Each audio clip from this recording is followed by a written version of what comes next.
This is Fam Electric Ghost doing a live on the air with Troy Horne, Broadway star, musician, author, dad.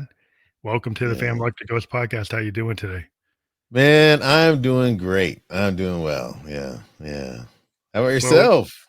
I'm doing good. It's my birthday today. Hey, 58. happy birthday to you. Oh, Stevie. Yes. Yeah, I love that Stevie. Yeah, man. That's like the new, that's like the, well, it's not new anymore, but as a kid, it Yeah, it was like, was new at the time. My dad, yes. my dad had me listen to songs in the key of life, on 8-track. When I was a Wow. kid, I'd grown up with that, he had vinyl, Yeah. he had 8-track. That was one of the first 8-track that I remember actually listened to an album on the 8-track. 8 track. Man, I remember 8 track, man. Yeah, that That's was cool. crazy. That's great. That's great. So you've been on Star Search, Yeah, NBC Sing Off, competition. You've been yeah, opening act for Steve Miller and Gov't Mule. You've done yeah. Rent on Broadway. You're a father of 3, and you published a book. Your book was called Middle Management. Middle management is a book that's coming up here in a couple of weeks here. So, Oh, it's coming out. yeah. So I've published also some books in sports and stuff like that because I was focused on helping my kid. We got this Mhm, book called Mental Toughness for Young Athletes that's out there that helps young athletes kind of mhm. get in the right mind space for that. But yeah, middle management is coming out here in a couple of weeks. So Weeks. I'm Oh, excited we about can that. talk about that in a little bit. Yeah.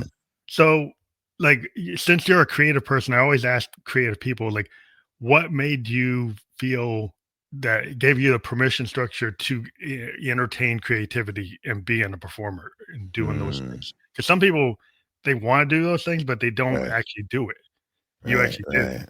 Yeah. It started with my mom, honestly. I used to sing around the house a lot, and she said one Sunday she came to me. She goes, "You're gonna sing in church today," and I was like, "What?" I was terrified. Went up there and did it, and people stood up and started clapping for me. And since that moment, at like 9 or 10 or something like that, I was like, "That's what I want to do." Yeah, you So got that feedback. Like musicians, we get yeah, that immediate feedback. yeah, And you say, "Oh, I'm doing something's going on here. There's some synergy here." It's like right, there's right, a frequency I tapped in, and everybody's like got the candles up, like waving and say, "Oh, I know, I hit it." You know? yes, yes, exactly, exactly. So that was the beginning, and ever since then, I was like, this is what I want to do. And just kind of focused on doing that. That was the main deal for life. So, But the whole idea of like lessons from elite athletes, how did you get into that topic? oh, my eldest son wanted to play basketball and, he's still out there doing his college basketball thing, but, and I'm a musician. So I was like, how do I help him, Mhm, kind of reach his goals or whatever?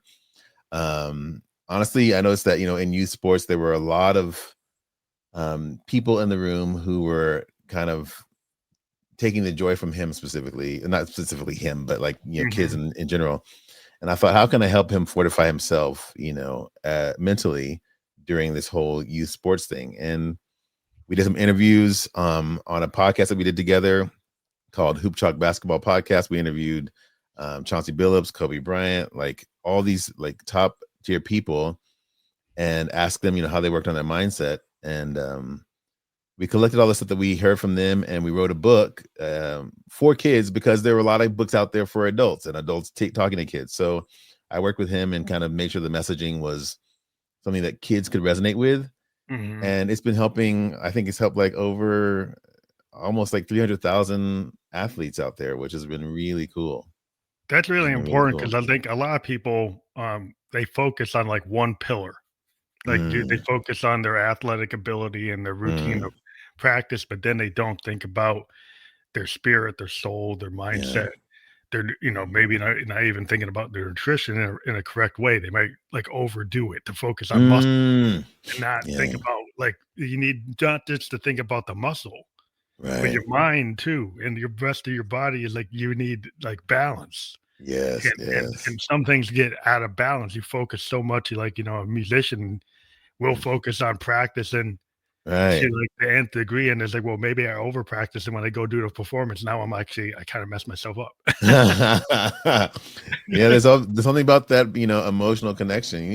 With music, it's like I show my daughter who's looking to do like music and acting and stuff like that. I'm like, you can have all the technical skill, but if you cannot connect to the piece or to the people listening to your piece, what are we Yeah. doing? You know? Yeah, it's kinda Yeah. like that flow state thing. I remember I've Yeah. always been into fusion jazz. Oh, I wow. love, like, Miles, Hancock, Sun Ra, Coltrane. Yeah. And Hancock had this great statement about, like, he was playing with Miles, and he hit the wrong chord. He thought, like, Mm, Miles was gonna kill him, and Miles actually adapted his part to yes. match Herbie's. And Yes. then Yes. Herbie kinda wrote this thing like, being in the present moment is actually more important than Yes. actually trying to memorize the piece note for note. Yes. That if you can Yes. feel that moment and you can be in that moment, then you can evolve the song, Yes. and so Yes. I've always been the type of person who's like, yeah, you gotta have technical ability, know the scales, Yes. Of course. Of course. know your capability, but once you get out there, you kinda let you just let the muse come in, or the Yes. muse, Yes. it goes both ways. Like the muse getting something from the universe, and then you're getting something from Hmm. your subconscious. It goes, it's just it's a multi-dimensional thing. No, definitely, definitely, and it's beautiful when you can let go of that and just like be in the space, like that story with Miles and Herbie Hancock. It's like that's some beautiful stuff when you're like, oh, the chord change, no big deal. I'm not gonna like, freak The out. audience It's like don't we even we know. go. They don't. Audience only knows if you act like you messed up. Thank you. They don't even know. They don't know. Have no So idea you messed up yes, unless you stop, unless you look yes, at each other and like, "Oh, we hit," yes, but if you kinda can roll with the punches, yes. and there's a I think even Frank Zappa was saying, like, he wasn't the type of guitarist that wants to play the solo note for note. Right, right, right. Every time he approached what he was doing with the Mothers of Inventions, like, he would always just do it differently. Now, he knew Yeah. there was a whole thing in the industry, like, that you gotta practice that solo and hit it exactly the Right, way you right, mastered it, and right, he was like, "No, I'm right. not about that. No, no, I'm not no, about doing it that way." no. Yeah, no. If it happens that way, great. If it doesn't, great. It was like we're here for the music and for the piece and for the art. Yeah. 'Cause you can feel the room, like, you feel You the can moment, you feel feel that it. audience, you feel the rest of your band, Yes, and you're yes, gonna make it be what it is for that night, right? yes, yes, yes. So Exactly.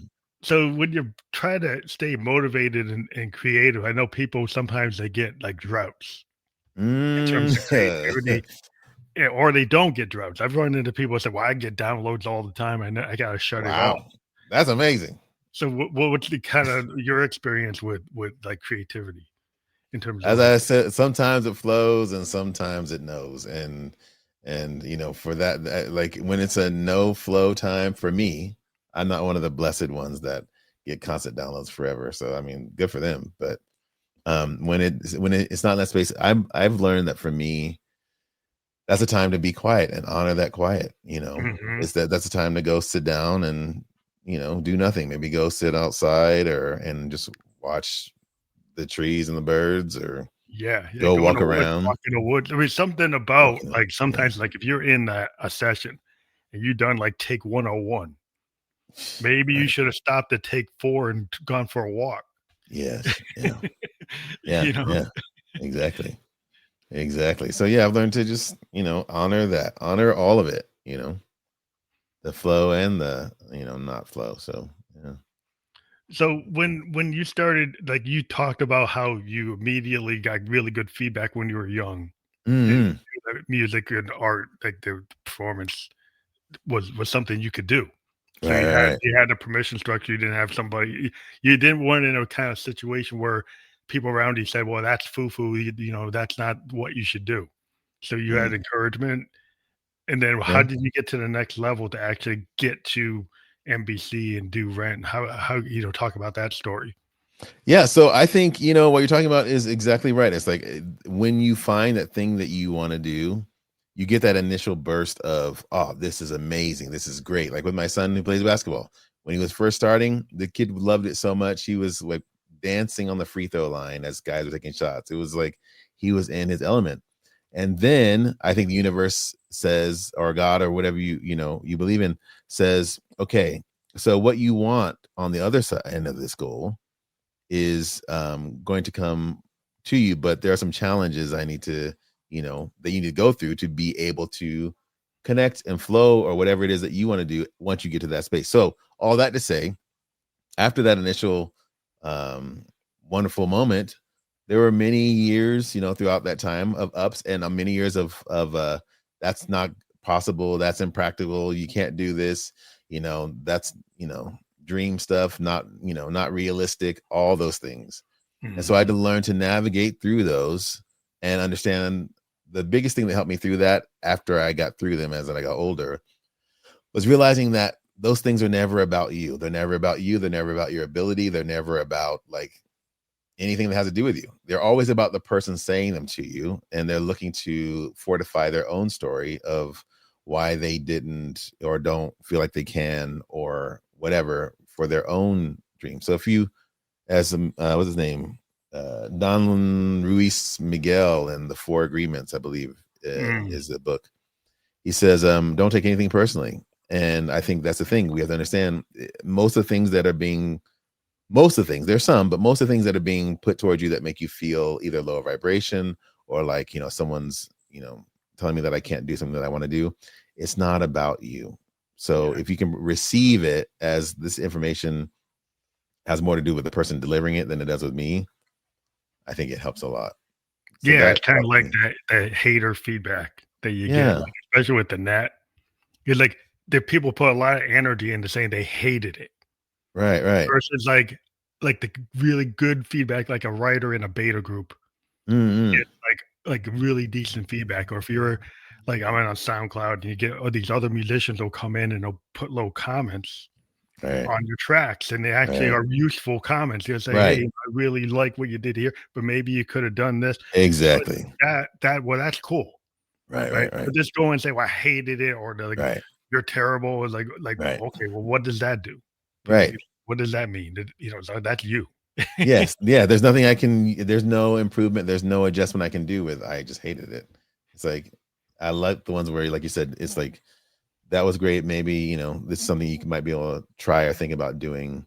Yeah. Voice a chord differently, do a diminished seventh or something. Like maybe you change the key, change the tempo a little bit, do this. Like, that's fine. Like when you have a good producer. Like, and sees your demo, instead of like restructuring your demo so it's unrecognizable and it matches something they've been doing, like it matches all the other stuff they've been doing. It's like their signature. Versus a guy who says, well, I see what you're doing here. Let's enhance your vocal way using this Neve board. Like, let's go maybe do a shadow vocal and still enhance what you did. So making like, the secret sauce is you. Right. So it stays you. That actually just sees that the secret sauce is you, doesn't try to turn you into somebody else. Right. Just makes you the better you. Yeah. 100%. 100%. Definitely. Good stuff. So it was like singing and acting. Are there like, do you do this like whatever is in the moment? Like artists, they get pulled to different things. So if you're writing, you're singing, you're acting, you probably love everything. But there's certain things you love about each thing. The thing I love about all of them really is the connection that it allows to other human beings. I am, for the most part, I like, being in my own space and by myself, but I do love genuine connections with human beings and helping and having that synergy with people. And so I love that they all allow that in a way that feels synergistic, if you will, a way that feels like there's something for everyone. Everyone's winning in this situation. Yeah, it's like a team sport, Like I was talking to a film director, and he said it's just like being on a sports team. Yeah. Everybody's got to play a role, and in order to get that scene, they got to make, it's like when the team hits that play, it's like not just because the quarterback, it's like everybody did what they had to do. Everyone did what they had to do. And the guy who's all the people from anybody that's involved in the production has something to do with that moment. Yes. Even though the actor might be the star. Right. It's everything that whole team coming together that makes it work.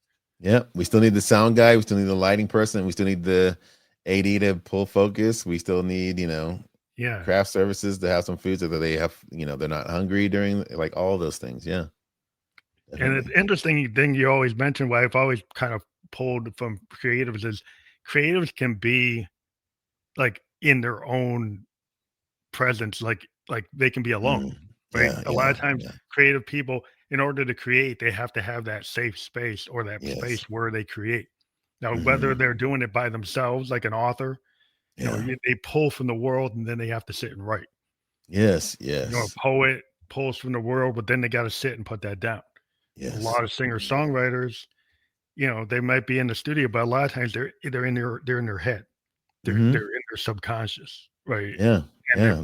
Then they're cool with that because that's where things happen. yes. Yes. Yes. That's where the magic happens when you can have some time to yourself. Definitely. And Definitely. that's always interesting when people are like, "Oh, well, you must be really, like, out there," like, it's kinda insular, like, some of the creativity is an insular thing, and then it Yeah. becomes an outward thing. But, Yes. like, that moment of creation is usually very personal. Mm, definitely. Definitely. Yeah. You want to, yeah. No, definitely. Very personal. Yeah.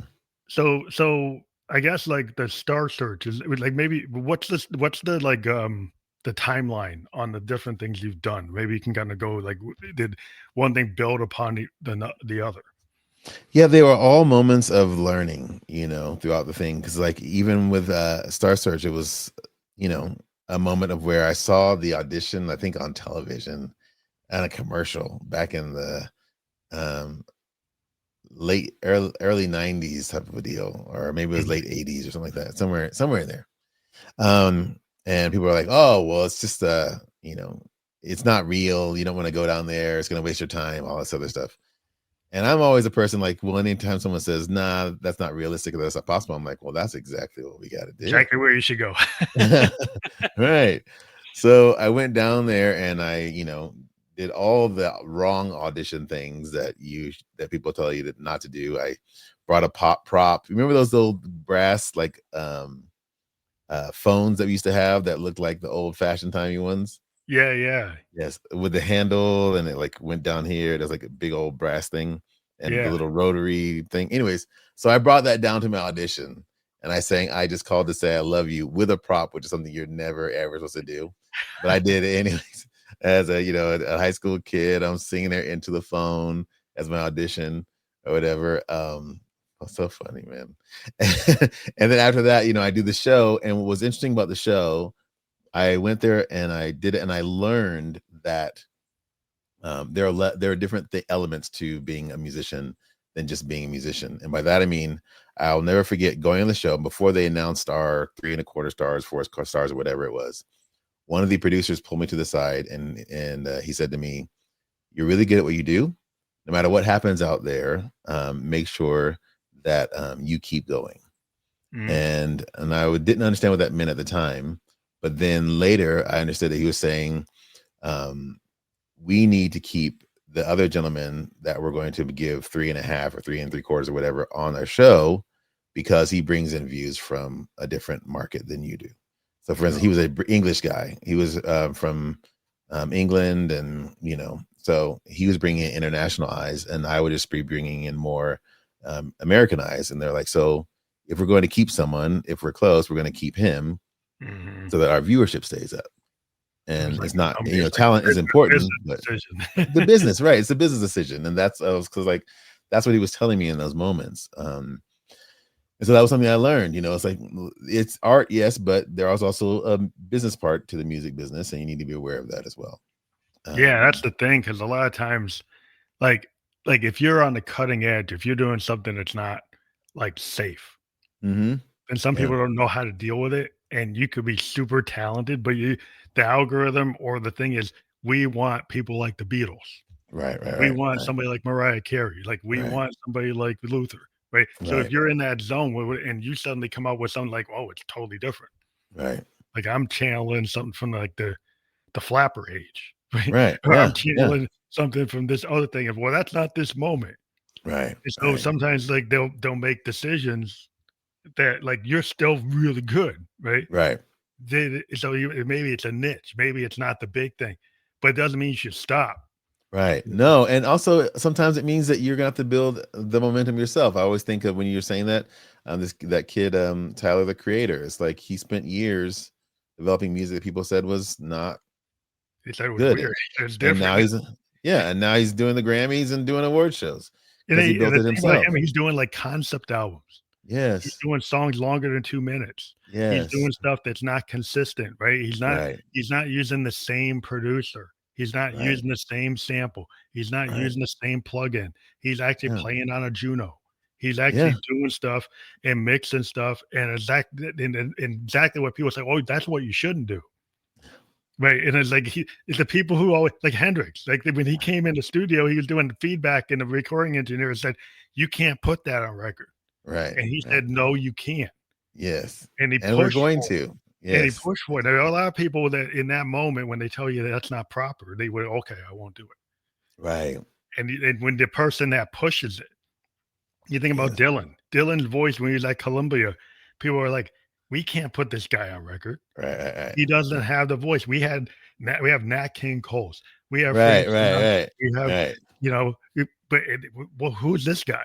We But can't then have it. they looked at what he wrote, Mm, and then it's like, look at what this guy's writing, and yes. they gave him a shot because like the writing was so good Mm, that the voice was secondary. It was right. how, and then it was like maybe the voice is important because Yeah. this is a singer songwriter and he needs to say it. Right. Yeah. Became this idea of the singer songwriter age of even though this guy doesn't have the presenting voice, Hmm.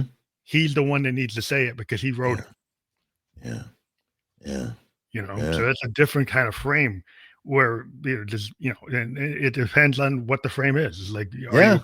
are you the performer? Are you the writer? Are you the artist director? There's different frames that you can be in. Yeah. Yeah. So definitely, yeah. I mean, building your own thing is definitely something that also you learn along the way, which is really But yeah, cool. yeah, because if you have a vision, like if you have a Mm, vision and I think I worry about when people don't have a vision and they let right. themselves be molded.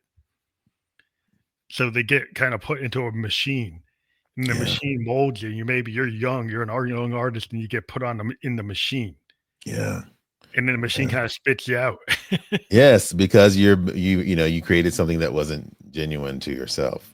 It wasn't Yeah. authentic. That's why the people Yes. like the whole age of the '70s of the Joan Baez, Mm, James Taylor, like the singer-songwriter, people dug it because right. it was this authentic, vulnerable voice. It's like, "Hey, that's not somebody from, Tin Pan Alley. That wasn't from the all those writers."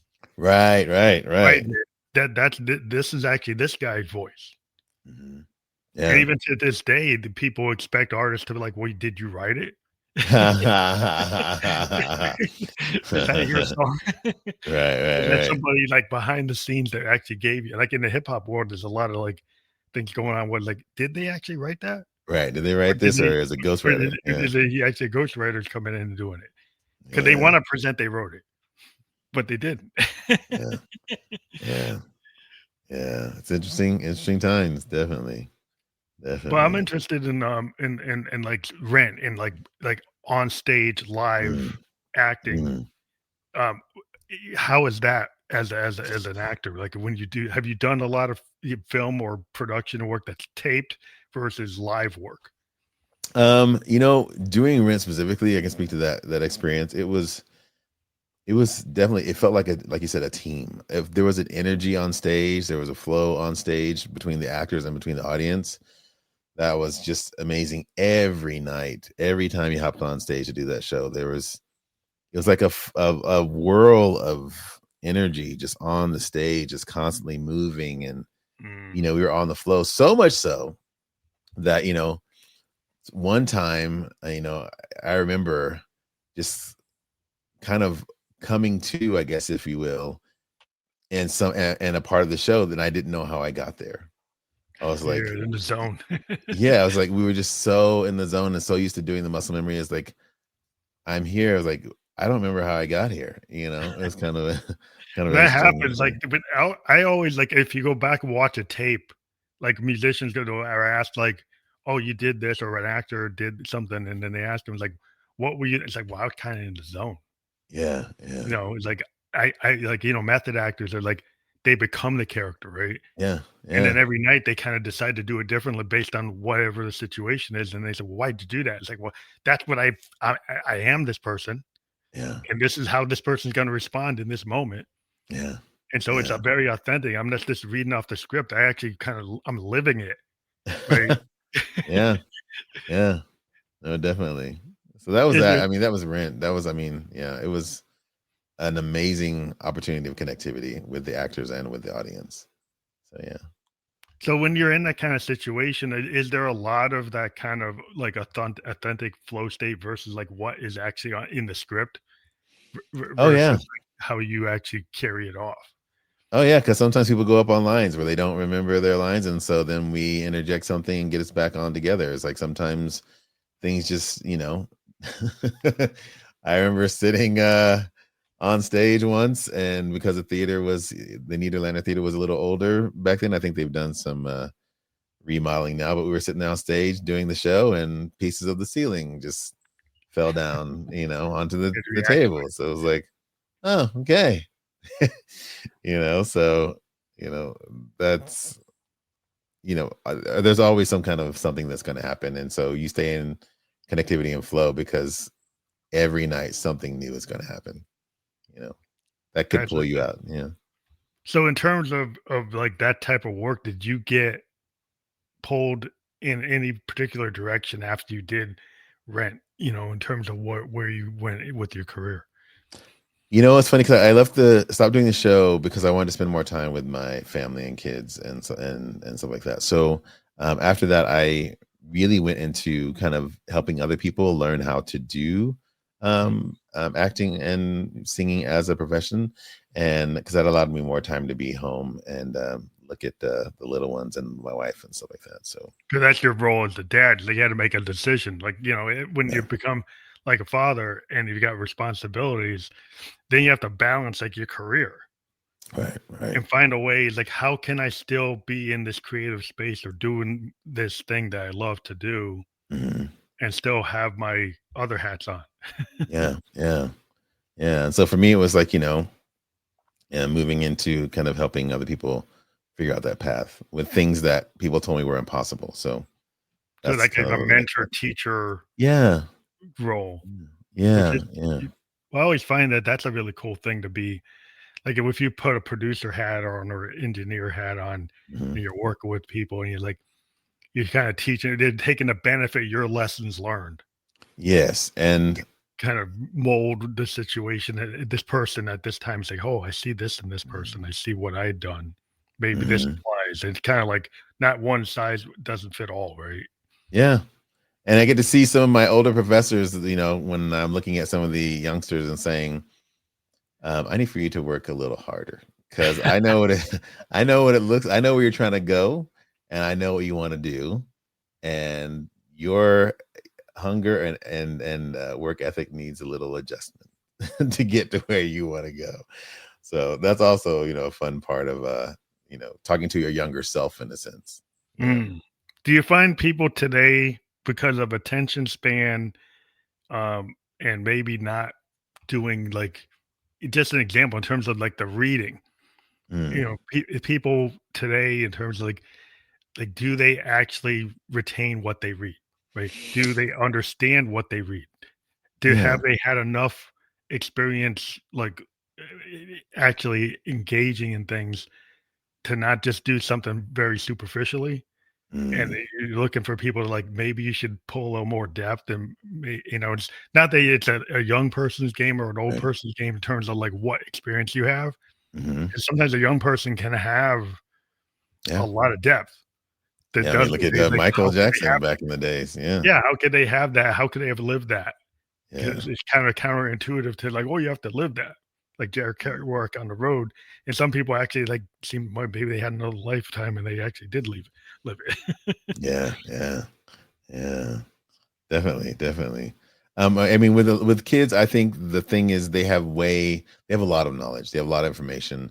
I think you're right. The thing that seems to be something that needs to be given to them is the life experience of hard and failure.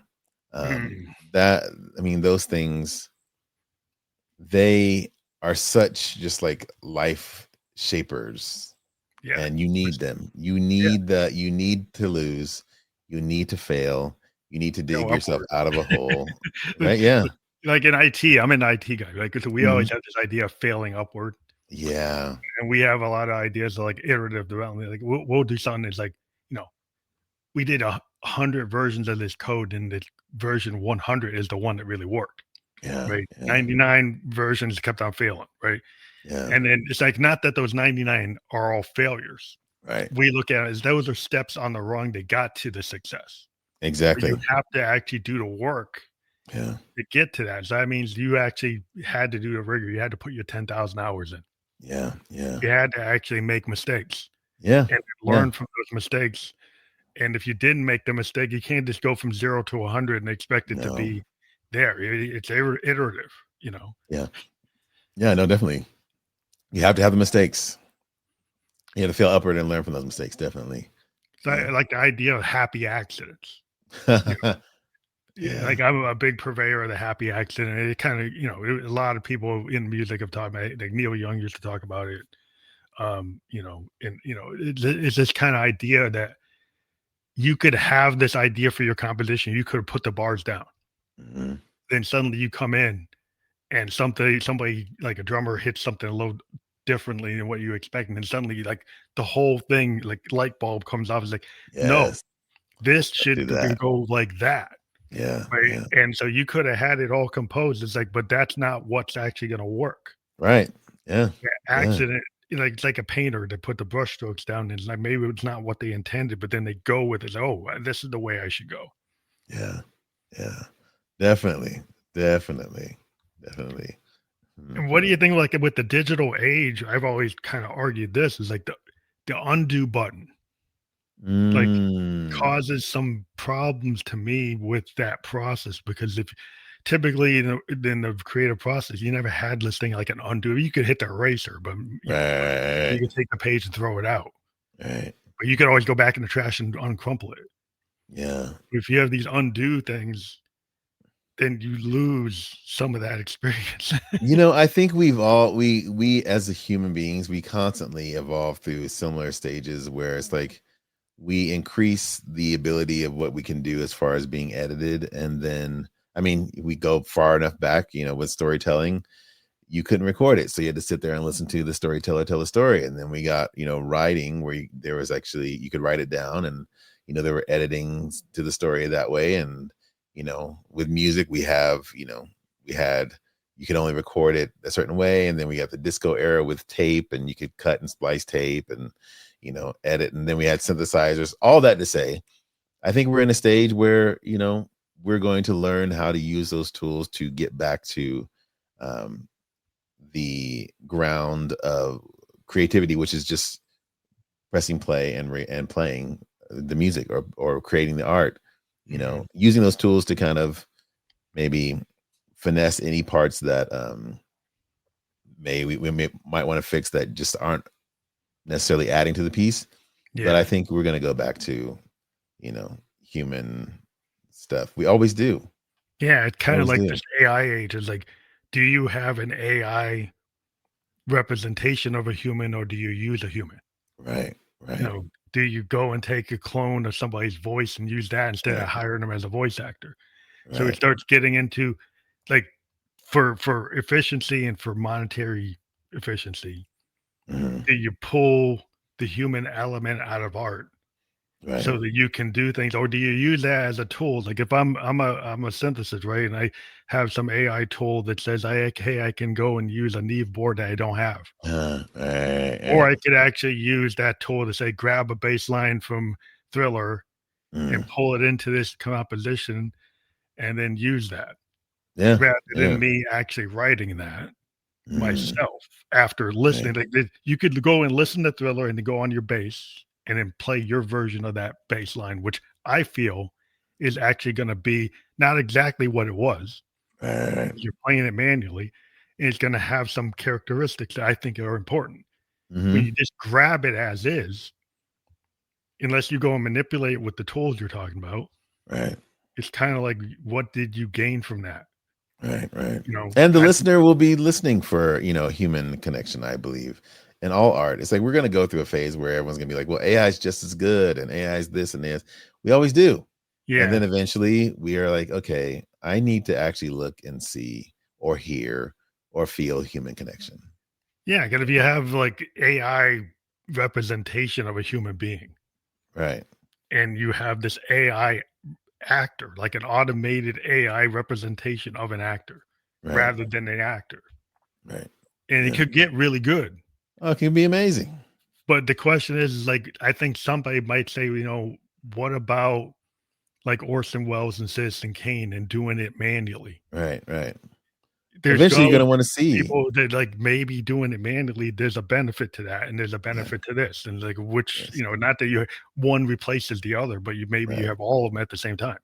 Yes. Yes. Yes. Human connection will never go away. I mean, because it hasn't. And people always say never, but I'm like, there is nothing like talking and connecting with a human being. There's nothing like Yeah, it.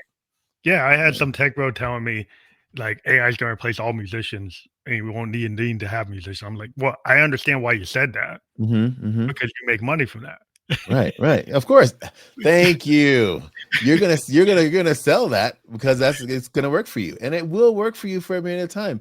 But what happens is once, I can already see it with our kids. It's like once you spend so much time, disconnected from people, or maybe just connecting with them online or with Discord, eventually you want to go out and you want to see a human being. You want to see that person in the flesh. And that's something humans will never lose as far as the ability to do. Walk out and see a human being with same life experience and problems talk to you about whatever or share their art. Yeah, You I think can't. it's just like if you Yeah. go to see like go to New Orleans and see a jazz band playing, Mhm. right? Right. And you see like that really gritty power of a really awesome jazz band, right? Yeah. And you Yeah. just or you can just go to some tent in some modern thing and see a holographic version Right. Right. It's not the of a same. replication of that band. Right. And You can it's say, not "Well, the that's same. really cool, It's but I'd really rather cool. go to New Orleans." Yes, exactly. And walk up and talk to the horn player or the You talk pianist to or them, have a whatever. drink with them after. I Yeah. think the Yeah. benefit is, like, of the real experience, like, maybe you could go talk to them. Maybe Mhm. you could, like, even just seeing them live, the interaction, Right. because when they see you and you see Right. them Right. and you interact with them, they change what they play. Right. Yeah. I don't think the AI is at the level where it's actually doing that or ever And could. even when it gets to that level, it's like it still won't be a person. It's not a person. That's not how Right. the problem that I always tell the tech bro is like, did that AI ever have a failure that it hurt their soul Right. Right. or something that Right. made their soul happy Right. or made any Right. emotional thing? Right. They are approximating those emotions from a lot of data, Right. Right. but they didn't live it. Right. Like they're not sentient. Right. So the sentience is the missing component until Missing they part. actually are sentient. Right. Then all bets are off. If they actually are, but then we got to say they're like a new being. Right. That's Right. a Right. whole different world. That's a different place. That we're not there. So Right. as long as we're not there, then we're talking about this. Right. Right. Yeah. Yeah. No, definitely. Definitely. Definitely. But I think it's important. I think to people not to just think you create a tool. Hmm. It's like Oppenheimer found out. Like he built that Oh, tool, he built that bomb, yeah. right? And then suddenly after he built it, he realized what the human impact was. Because the problem with science is sometimes you get so caught up in like, can I do it? Hmm. Then when you do it, then it's like, oh, I didn't know it would have this kind of blowback. I Right. didn't know it would Right. have this kind of outcome. And so, like, Yeah. I always kind of argue, like if you're a science person, maybe you need to read a little philosophy, maybe you need to read a little history, maybe you need to read some literature. Because you're Yeah. just in the mathematics and you're just in the science, you Right. lose some humanity. Mhm. Yeah. And we need the humanity because we're human beings. And that's why I think art is so important. That's why, like, when we Mm, talk to artists, it's like, why do you do what you're doing? Because yeah. you love it, right? You want to be Yeah. in touch with that in the ether of artistry. Yeah. There's just something that to me is like, why do I get up in the morning? Because of art. Yeah. Why do I get up in Yeah. the morning? Because of like the things that what can human beings can do. Any human being I can interact with has a different point of view, has a different vision, Mhm. Yeah. and it's so unique and personal to that person's perspective Right. that that's worth listening to and embracing and finding out about, right? I mean, that's Yeah. what you when you get an actor, you're pulling from humanity. That's Mhm. yours and everyone else around you, right? Yeah. Yeah. Yeah. Definitely pulling from humanity is the key to all this, I believe. Yeah. Definitely. So when you Definitely. sing versus when you act, like you're pulling that humanity in like a different way, how you Mm. present, right? How would you describe that process? I'd say, it's a very similar way. I mean, it's still a connection. It's still, trying to relate and connect with people.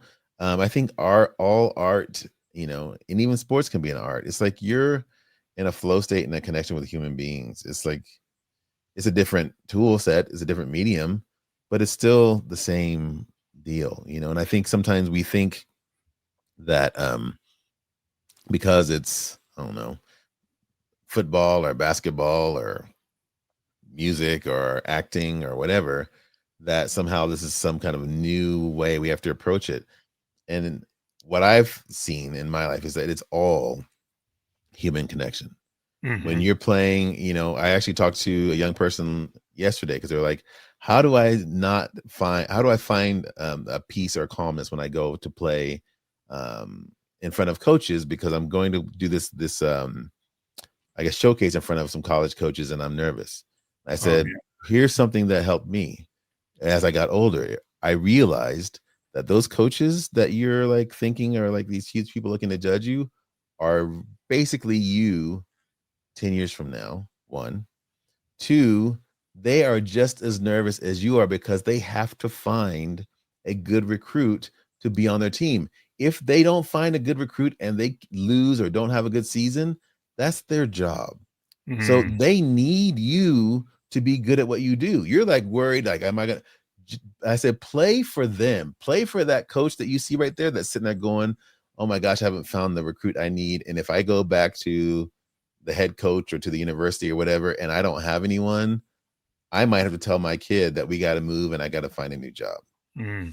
And that happened because you were playing, didn't play for them. So like play so that that man or woman doesn't have to go home and say, I didn't find anyone. We might have to do something else. Play for them.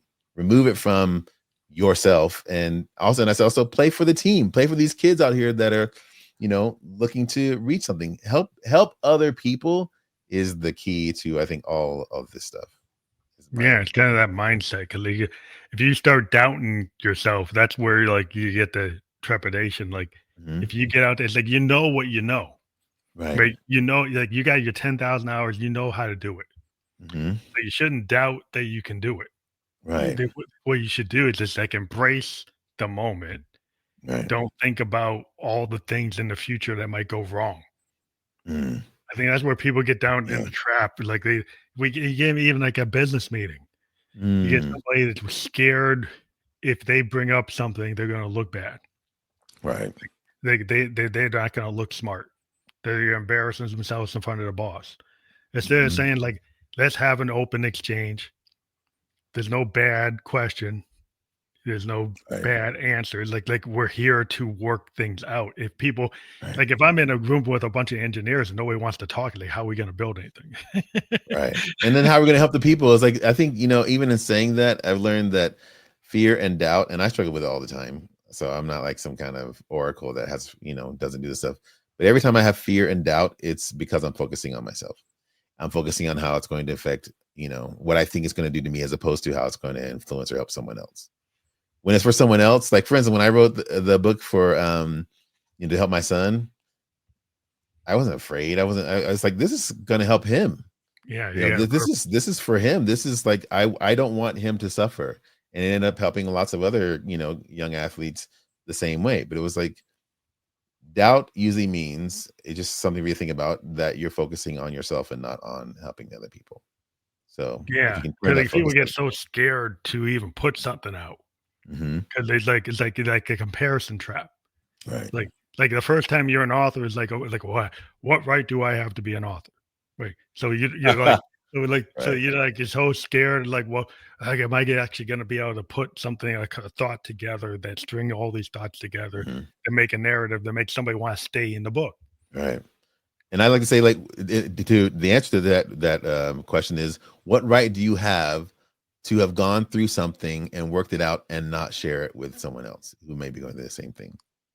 Yeah, because it's like oral history. I mean, human beings have always had this oral history Right. before we ever got down to right, and it was always like the elders always passed down their knowledge, Right. Right. and Right. then eventually we learn how to write and put it down. Yeah. But the oral Yeah. tradition, that's why podcasting, that's why webinars, that's why retreats work so well. Yeah. Because the Yeah. oral, even though you put it out in a book and you put it into a program and you put it here, people want to see you talk it. They want to Yeah. hear you talk it. Yeah.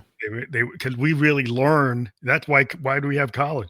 Because they would go to that lecture hall, Yeah. and even though you have that textbook, that professor, when they explain it orally, is how you Right. piece it together and how you Yeah. actually. Oh, that's what it meant. That's what it means. Yeah. Yeah. You know, Yeah. it's the Yeah. light, the ha ha ha moment. You're in the Exactly. book all night, and then the professor says, "No, this is how you do." But that's the exchange. Like the kid reads the book and says to the professor, "Well, this is what I think," and the professor says, That's a good like first try at it. Right. Right. Right. Right. Right. This is actually what What it this is. actually means, and so that Mhm. exchange of Yeah. you attempting to say, "Well, what did I get it? Do Yeah. I understand it? Maybe there's another way to look at it." Yeah. Yeah. That's what we need. We need to have that open framework Yes. of discussion between human beings. Yes. Whether Yes. it's like that discussion is maybe a presentation as an artist, right? Yeah. Like Yeah. what we've been talking about, or an athlete. Figure Yes. out because it's very creative when you figure out like each athlete that becomes successful, they find a way to interpret those plays with the Yes. capabilities of what they have, their skill set. Yes. Yes. So It's then all they about find, flow and yeah, yeah, creativity. Yeah. everything's like Yeah. a creative thing, and people always like, "Oh, I'm not creative." Yeah. Every Once I human guess you are. being on this planet is creative. The way you get Yes. through the day is that you're creative. Yeah. Yeah. Yeah. No, definitely. Yeah. We're all creative. Definitely. Definitely. So, Mm. what lessons learned have you had from the different areas you've been in? In terms of like, if there were three big lessons learned from any of them, what would you say? Mm. What would they be? It would be one. Anytime someone says things are impossible, that's exactly what you should do. That's number one, because it's usually not impossible. Number two, even when it gets hard and gets difficult and you feel like you're lost, the thing is to keep going. There's this uh there's a saying that says this too shall pass. If you just keep going, it always passes and you always find yourself on the other end, going to some um amazing thing that you maybe thought wasn't possible or wasn't reachable, just because you kept going, you kept showing up. So keep going, keep showing up. And three, if you can find a way to be in service to others in all of this, you win every time, because service to others is something that's still, as they say, a blue ocean, out there in all fields. You know, being in service to other people is the cheat code, I would say. Yeah, that's how you can be like your own boss. Yeah. Because like once you realize that somebody's not going to give it to you, Right. Mhm. they maybe you need to go in the looking glass self and like find that lesson, right? And Mm, then actually, because like everybody what you've gone through is important, and mm. if it just stays within your head Right. and you never speak it out, Or share it with other people that could benefit from it. yeah, Yeah, it's like, what are we doing? that just goes with you. It just Right. stays within you, and we're social beings, and so it should come out. Because if we Yes. would just have this social mores that make people feel like that maybe I shouldn't put it out Right. because I put it on the algorithm and I got one like, so I'm not successful, so I shouldn't say it. Yeah. No, you And I'm like, continue to just say because the it. algorithm gives you one like doesn't mean that it's not needed. Not at all. And not at all. Not at all. Not at all. Yeah. Continue to put it out. Continue to share it. Continue to say it. It's Definitely. super, super important. And so you Yeah. have that book, Middle Management, that's coming Yes. out, like when? Mhm. So that's coming out in October here in about a month or so. But I've created a free download called at a middlemanagement.bio that people can go and get. And so that's something that people can get to kind of help them kind of be on the journey. So the book is about rediscovering and reinventing yourself in the second half of life. So you're looking to really go out there and find out, what do I want to do with the second half? In the first half, we have all these plans, we have all these ideas, we have all these goals, and then you go do them or you work to do them, and then life happens, and then uh you end up waking up at like 40, 45, and you're like, there's a lot of life left. I didn't really think about what I wanted to do with the rest of this. What am I doing? And so this is, kind of a journey that I went through that hopefully will help people figure out what they want to do with the second half and how to move into that space. So that's That's really interesting because I think a lot of people found out, like, during the pandemic, like, what they were doing mm, when they had time when they were in the lockdown. yeah, They had time to, like, think and not be on the rat race treadmill. right. And then they started thinking, like, "Did I actually like going to work 9 to 5? Right. Did I like being in the cube? Did I Right. like being on the rat race the way I was?" Yeah. Yeah. And I ended up talking to a lot of people during that period where people started, like, they became entrepreneurs, or they became Mm, creators. They actually went yeah. and did something that they wanted to do when they were a kid, but the parents told them they shouldn't do that. Yes. Yes. And Yes. that's where people are. That's the secret sauce today is, like, you don't have to be what you thought you had to be. Right. Right. Yes. Yes. Yes. Exactly. Exactly. You don't have to be what you thought you had to be. You can be what you, and there is, man, and at our age, like, you see people that, leave this existence and leave this plane, and you think they won't have the chance to do whatever it is that was on their to-do list. We do still have that chance. So please, whatever you do, make sure that every day you're making steps towards whatever it is on your to-do list that you want to do. Make sure that you're doing those little steps every day, or big steps every day, Yeah, towards those pushing goals. it to the rainy day. Like I always say, like, the thing you're passionate about, don't Yeah. wait till you retire. No. What I No. found with a lot of the musicians I hang out with, like, we all got day jobs. We're Mhm. not starving artists, but we're like, we still love picking up the guitar, picking up the Yeah. keyboard, or singing because we love it, and we Yeah. were gonna stop doing it because Yeah. we got the bug and we didn't give it up, and just because we didn't get to be in the top 10 or the top Yeah. 20 or the top 500, Right. we still like, "Hey, I just love playing." So I'm gonna Yeah. find any opportunity I can to play with anybody, anywhere, or work on anything, and whether it goes anywhere or not, it's like, I just love doing it. Yeah. And so if you stay in that mindset, then things actually start coming to you Mhm. Yeah. because, like, people is it contagious. Like, if you're into it and you're not doubting what you're Yeah. doing, then somebody Yeah. says, "Oh, that guy really likes what he's doing." It's like, well, maybe there's something to that. Yeah. Yeah. Yeah. Love what you're doing, and then, yeah, yeah, definitely, and do it is the other part. Definitely. Yeah, so Definitely. we do have your a couple of links here. We have your Instagram and we Yeah. have your website. So we have awesomegang.com, Troy Horn. And so if people go there, was that how they get connected to, like, everything in your universe? The best way to do, is to find my Instagram. I'm putting together my website, which is just going to be just troyhorn.com. That's in this final stages of being developed here in the next week or so. Instagram, I'm always on there, so you can always message me Instagram's and I better. will respond. Yeah, I will always respond. Because that's my one space that I like to be on online. I'm learning to be online more. Yeah. But we're from the pre-online era. Yeah. My And daughter's better at than I am. yes, yes, yes, yeah. So I'm learning, but Instagram is probably one of the best places currently to Yeah, connect. that's a good place because, like, you got that interactive DM stuff Yes, and yeah. yeah, and then you can actually see what somebody like, I find a lot of musicians on there. I find a lot Mm, of creators on there, and then we go back and forth, and you can kinda see what they're doing. like immediately they'll have a clip of something they're doing. It's like, oh, cool, come on the show. Yeah, yeah, You know, yeah. but yeah, I want to thank you for being here on a Saturday, and Well, thank you. yeah, I hope you have a good rest of the day. And this is out there on LinkedIn. We're live and YouTube and Kick, and those are immediately available for those of you on those Nice. platforms. And we'll be on other platforms like Spotify and Apple by the end of the day tomorrow. I want to thank you for being on the Family Electric Coach podcast. Well, thank you for having me. This has been so much fun. Thank you. Yeah.